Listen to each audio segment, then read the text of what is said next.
A person had a dream, which is about a situation of Figueira. They dreamed about a very large hand that opened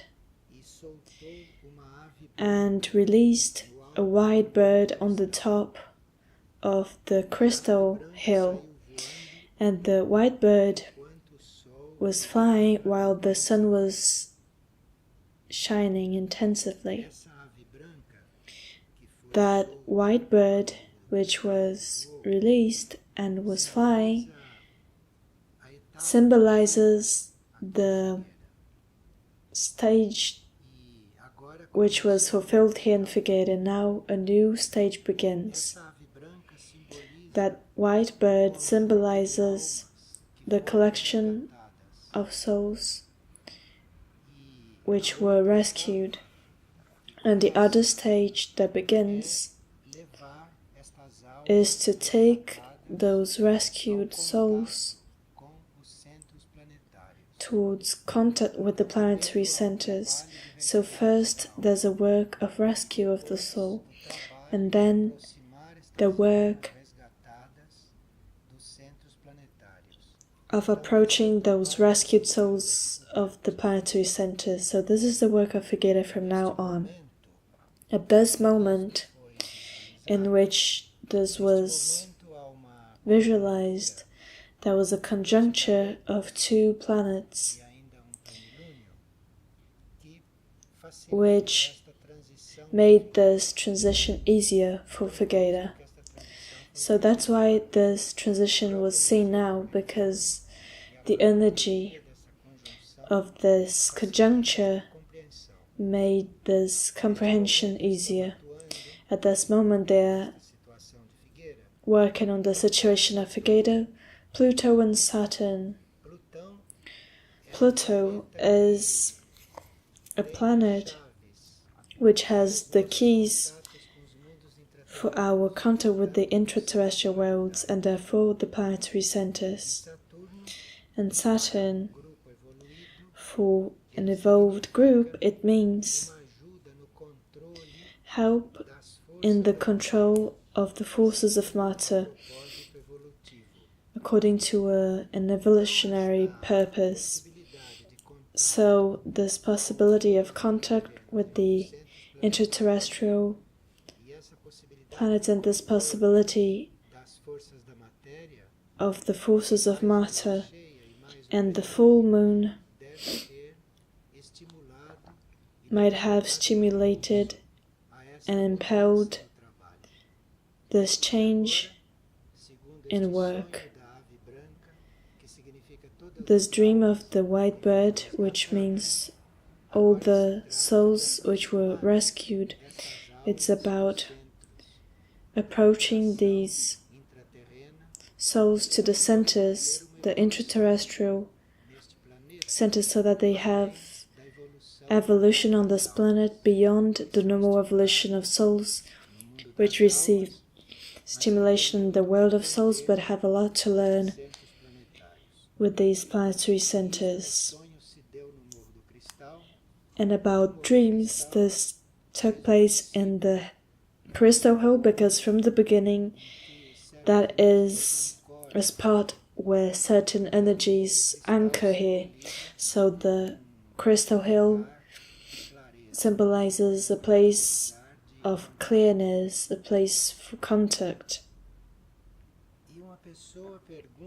And a person asked how we must act in the face of diseases which we do not understand, because not only unknown diseases are emerging, we don't know much about them, but also people can get sick and nobody can understand exactly what is happening. If we don't know how to diagnose something like this, we can observe in what part of the body signs are starting to show up, the etheric center of their body. If that is around the center of the head, or the heart center, or the belly center, etc. So first we observe in which area that showed up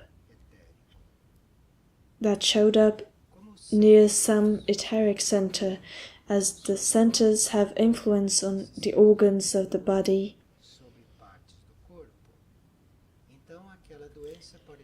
That disease could have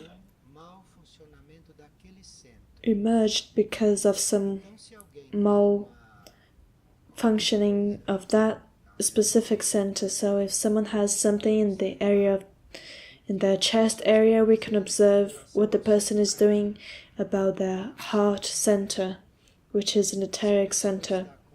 If the person has something in their throat, we can see what they are doing in that region. So we can see that center and the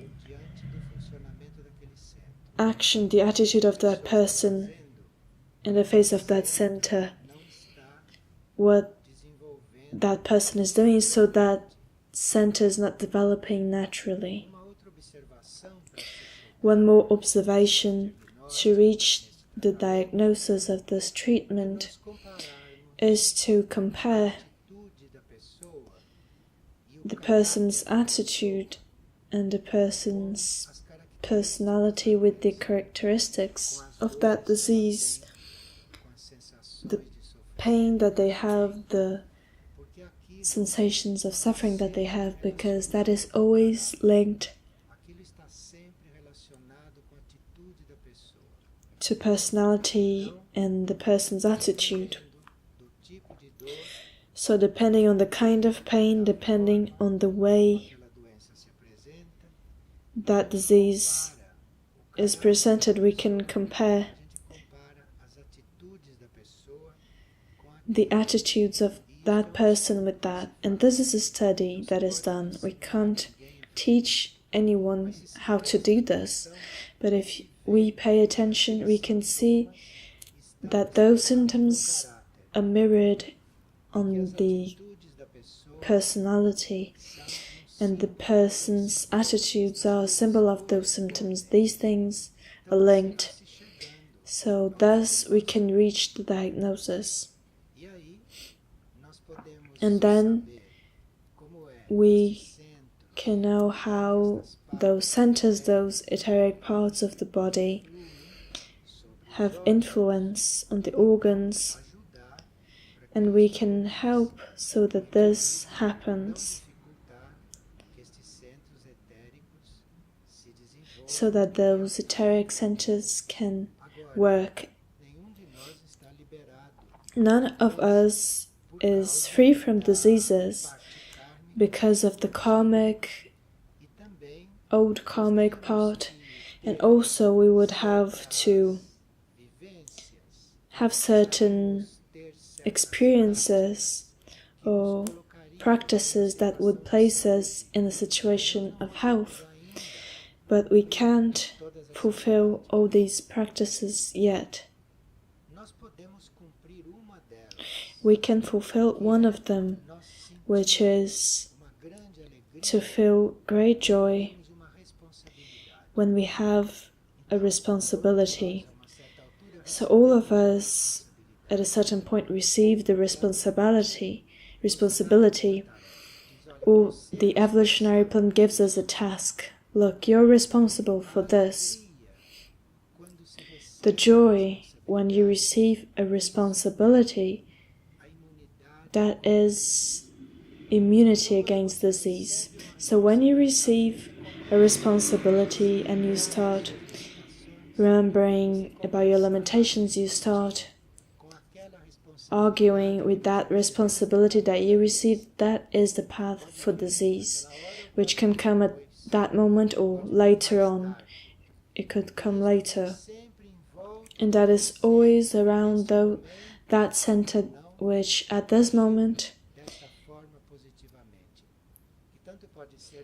it could be mentally.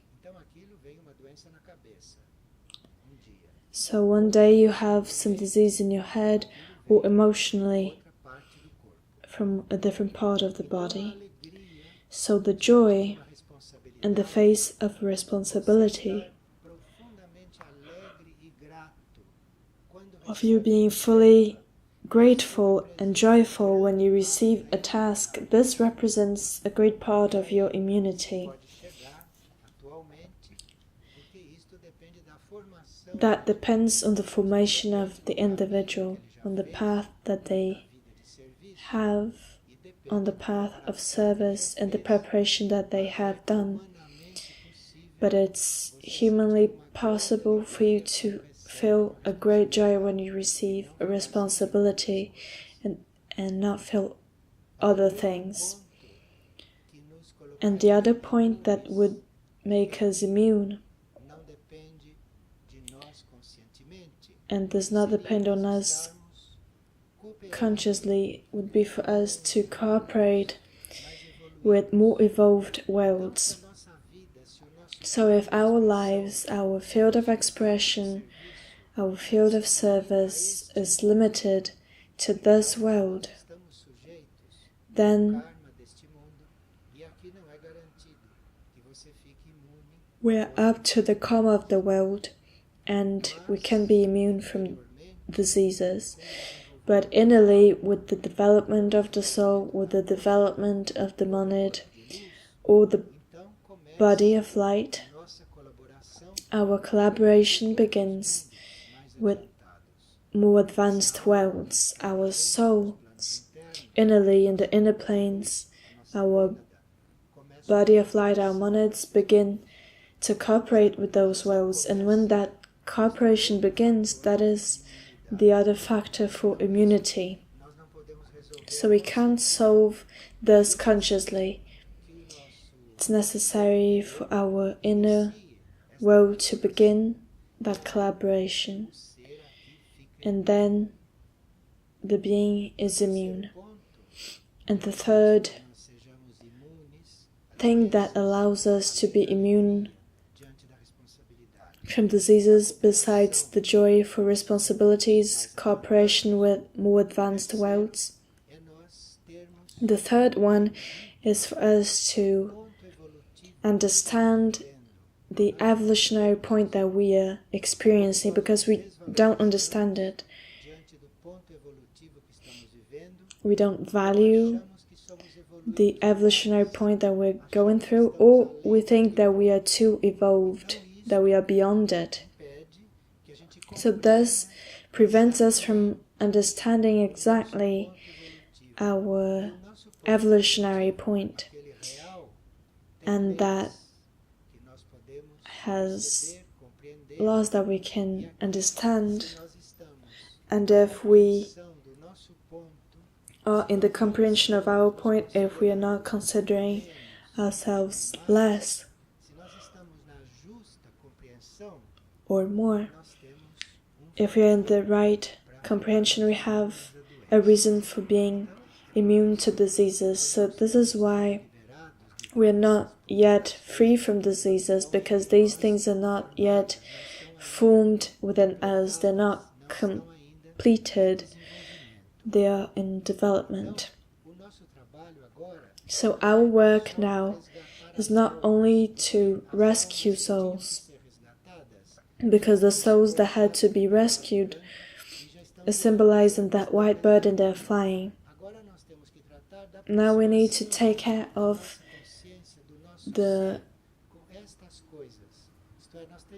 our beings, we have to keep these things clear, because the work now is the soul at a certain security, at a certain condition of light, to go towards these planetary centers.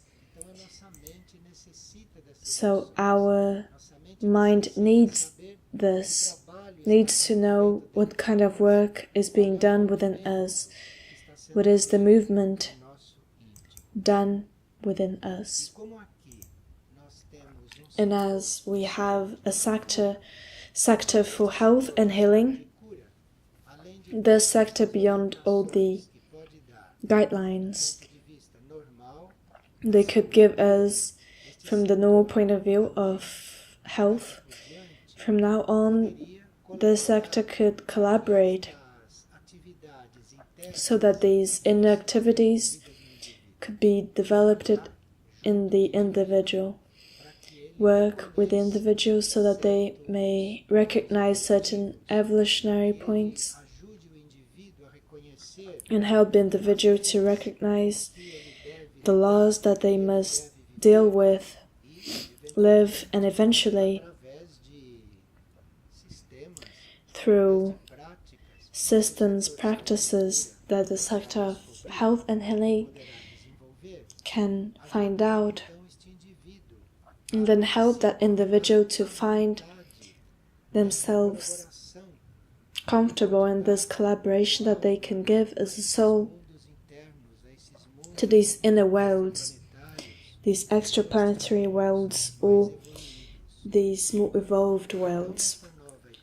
So in this new stage after the bird flu, the sector of health and healing is also helping us, must also collaborate so that this discipline may be installed, these three things, from the spiritual point of view.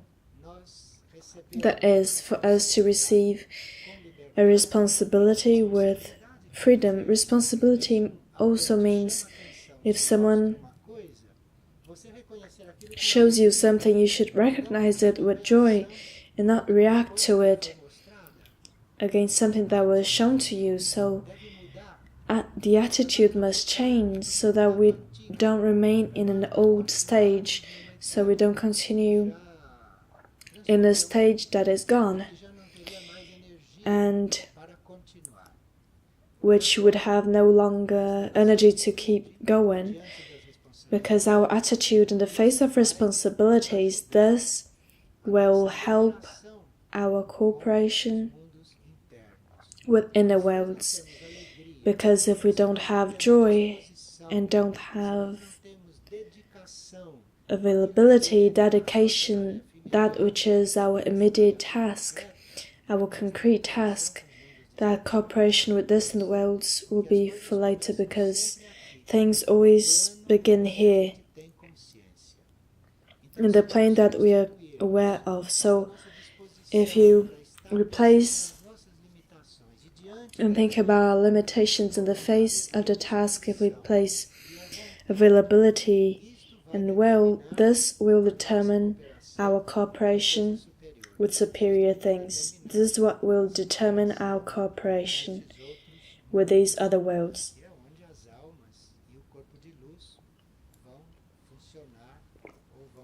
which is where souls and the bodies of light will collaborate. So there are many incomprehensible diseases whose diagnoses haven't been reached, and those are things that appear due to the lack of this development, that we are not living these things, experiencing these things. At the moment that a soul was rescued, at the moment that a soul was elevated to a vibratory level, that they won't be disintegrated due to external things, nuclear things and such. If that soul was placed in a level of security, that soul is experiencing different things now. The process of that soul is no longer to be rescued, but a service that they will offer always in a world eventually more advanced than this one. And here, a person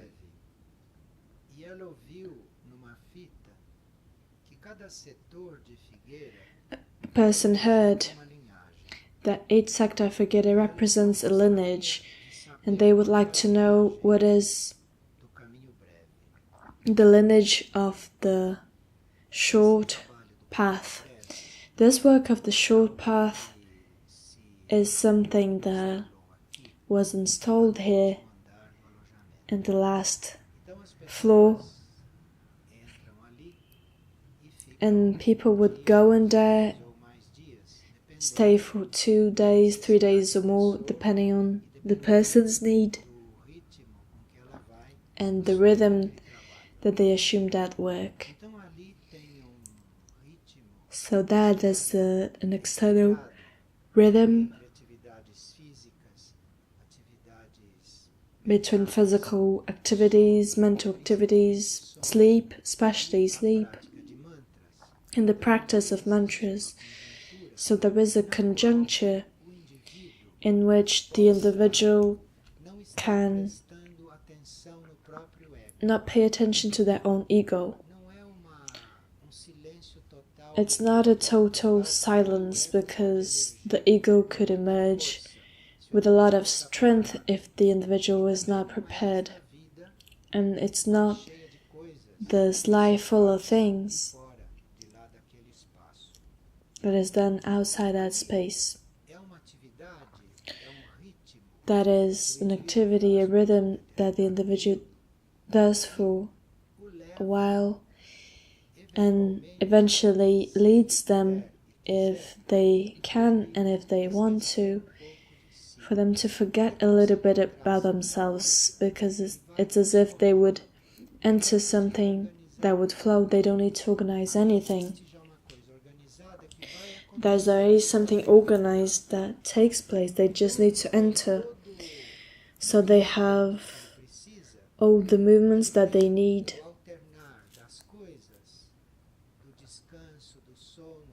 Sleep, mantra studies, food. They have this whole flow of life without worrying about it for it to happen. It's as if when I entered that door, we would enter a current, a flow, and we just need to follow it. So this is one of the ways for us to forget about ourselves, because we don't need to think about that rhythm. We don't need to settle anything. We don't need to organize anything. We need to enter a rhythm that exists, a flow that is already moving. We just need to enter it, and the rhythm will take us. We won't be automatic there, because we have the periods of sleep, long periods of sleep. And during them, the being has all the possibilities of refining their own rhythm, or presenting a rhythm through a dream, through a vision, through a situation that is created in the being.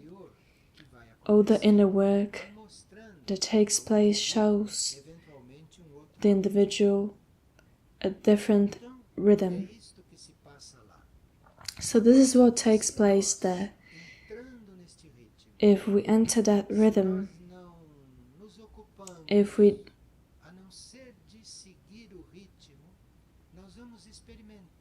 are just following the rhythm, we will experience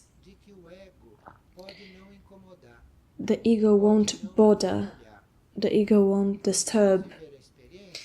We'll go through the experience of joining the flow, and our ego will become serene. Of course that not everyone experiences this in the short path, because eventually they enter that experience that they still need to control their bodies, watch their ego, they still need to adapt.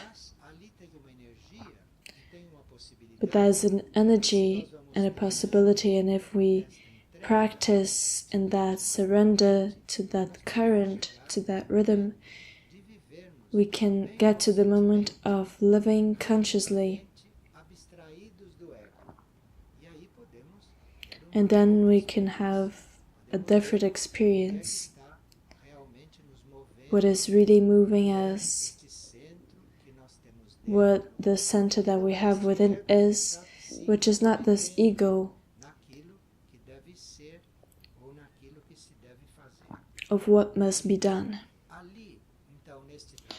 That in that work, how can we manage this, besides the external environment and the rhythm that everyone will do voluntarily, because those who do this, they're not obliged to, they wanted to do it. So if they're there, they should enter this current. But it's about the individual to have their minds, their feelings towards their inner side, because there's nothing to distract them from it. Even if they're in some activity, it's not an activity that will remove them from their center, that will distract them from not being able to think and polarize in that inner center. So within it, we practice it. We learn to live an external life, experiencing an external activity without not forgetting it, and keeping our minds, our attention in that concentration. And this is helped by practicing mantras that we do at 3 a.m., 11 a.m., and 7 p.m. So this practice of mantras, these 3 moments of the day in which all these things are confirmed. Because the strength of mantras and our dedication towards that practice, that confirms this whole polarization. This short path is only possible after we have already lived in our own lives what we call as the large path, after we have strived a lot to dominate ourselves, after we have strived a lot to overcome our own limitations, after we have fought a lot with ourselves, complained a lot, be very unhappy, so we are in the long path. Things don't end when you are like this. So the people who have already lived all of this and who are tired of the large path, they are ready, prepared to have an experience like this. But the short path is not only done with that rhythm, that is a training, a way for us to be in contact with that path, that simple path that is only about us being towards and not forget about this and always confirm it.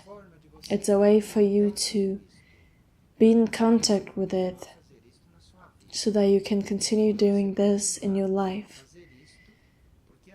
Because if you are really in the short path, if you have your attention within yourself, if you're looking in the right direction, this is what the short path is. So all the circumstances of your life, the things that happen to you, they will be dimension to it. They will reflect the situation. And it's in this situation in which our external life is limited to the essential.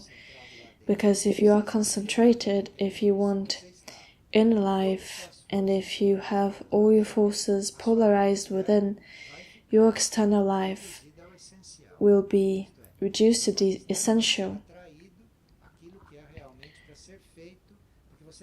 Because you won't attract the superfluous.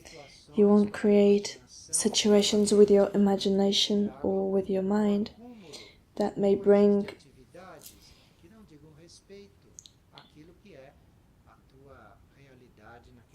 which is not about your reality at that moment.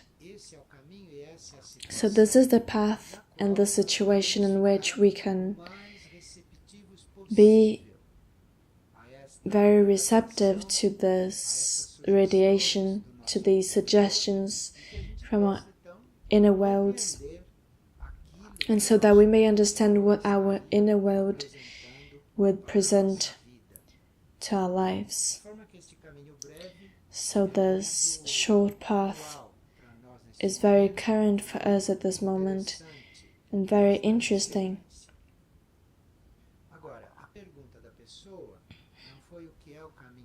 But the person's question was not what the short path is. We're just providing this information so that we can now answer their question. They asked what lineage that sector is in, because we have 7 lineages and we're always within one of them. As we have beings that belong to different lineages, contemplatives, warriors, as we have souls that belong to different lineages, the short path is a synthesis of all lineages. If the short path would begin to desiccate the lineages, it will be the long path that is done. There must be all the lineages synthesized so that monads of any tendency may find what they need. So we can say that that sector is in the contemplative lineage, although contemplation is included there.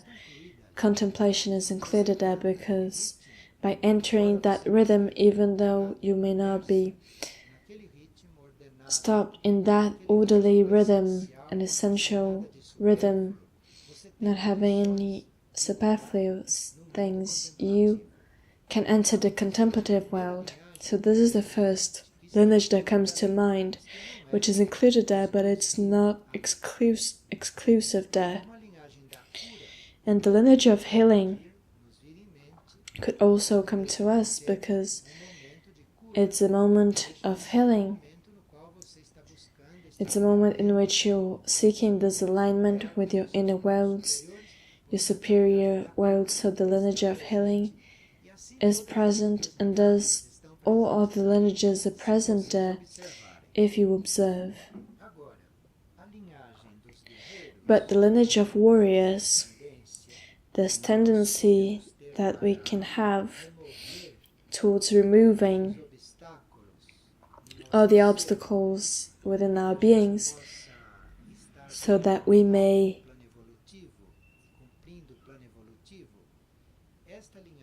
fulfill the evolutionary plan. This lineage of warriors has a very great force because we would need to overcome and transcend certain habits, certain rhythms, certain thoughts of the mind. So the energy of the lineage of warriors is very present there. The short path itself, this situation of you being concentrated on what you must, on what you want to get, this summons the warrior energy. So all the lineages, the one that can emerge the most there due to the own need of people is the lineage of warriors. That energy of breaking obstacles, this is an energy or a lineage that begins to emerge within our lives and enter our lives as assistance, as help, when we are seeking greater expansions of consciousness. Otherwise that warrior strength won't come. It's necessary for us to seek expansions of consciousness that are greater than the ones that we have had, so that this warrior strength, this energy, may be available. So within the short path, it's much simpler from the evolutionary point in which we are to count on the energy of warriors, for example, than to count on other energies of other lineages that would need more work within us for them to manifest more freely. We will see then how we can open ourselves and be very available for this warrior energy. How we can be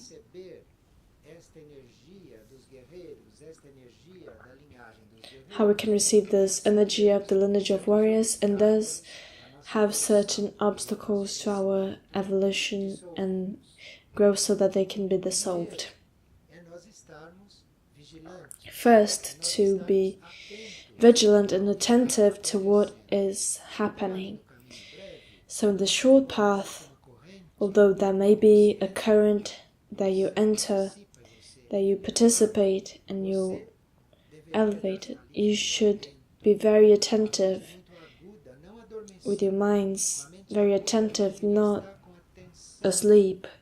You should keep your attention very awake for each step that you take within it, for everything that takes place. So this vigilance, this must begin something natural within it, so that the individual can emerge, so that they can collaborate with this lineage that will dissolve obstacles within themselves towards a superior evolution. And the other point that we would need to see, because when we enter a rhythm like that, everything is teaching us. Even a person that makes noises opening a door, if we are attentive and if we notice that, that will teach us something at that moment. At that moment, we will learn something. If we hear the sound of a bird, we can learn something with that. If we are in that tension, that teaches us something. Anything that may happen, it summons knowledge, it teaches you something. Anyone that you meet in the corridor, that moment a knowledge comes. When you see that person, you have learned something. You see how the situation is, what kind of energy is available for us. If we enter this movement, and if we enter this current, and if we don't resist to this rhythm, that which is our selfishness or our ego or our preferences will diminish.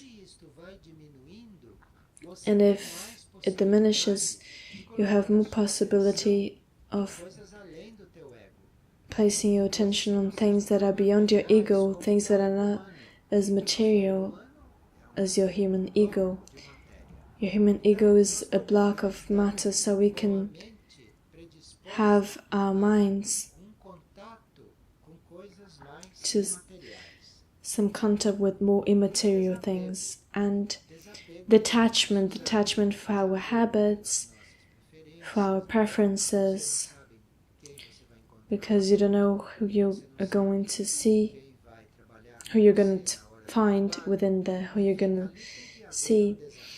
So there must be some detachment for everything, because if you are not detached enough or willing to detach oneself, you will waste your time reacting to people, because it's a small environment, you're going to see people all the time, and then you start to react, and then you waste your time. You will waste the opportunity of creating and really developing other things.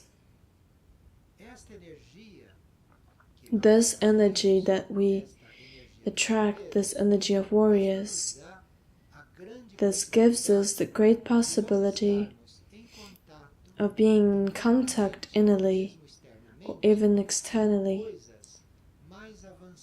with more advanced things than us.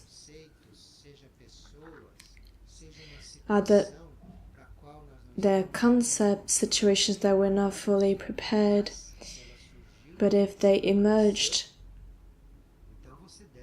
then you must find the courage of assuming it, even if you're not prepared, even if you do not understand the person, but you understood, you saw that that person has something to tell you, has something to collaborate for your evolution. So you see, you're already detached of oneself to receive what it must give you. Anyway, this is what is worked and developed there.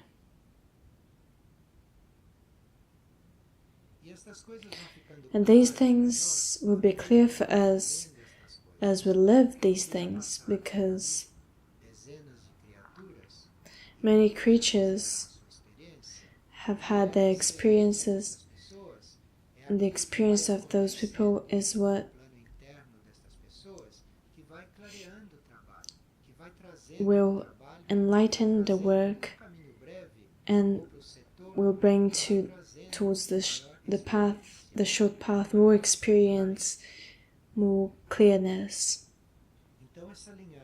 So this lineage of warriors is not only very necessary because we need to be a warrior in the face of ourselves, our reactions, and this is very present there, very available, but all the other lineages are also available there.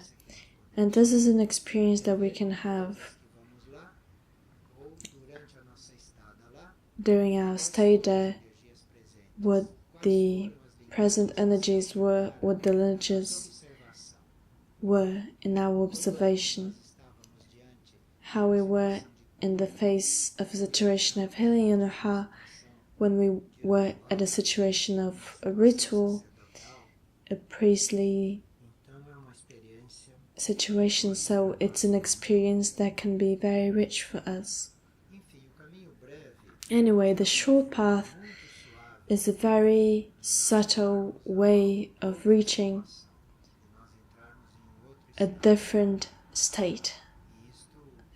And this can take place without being perceived because it's all very subtle.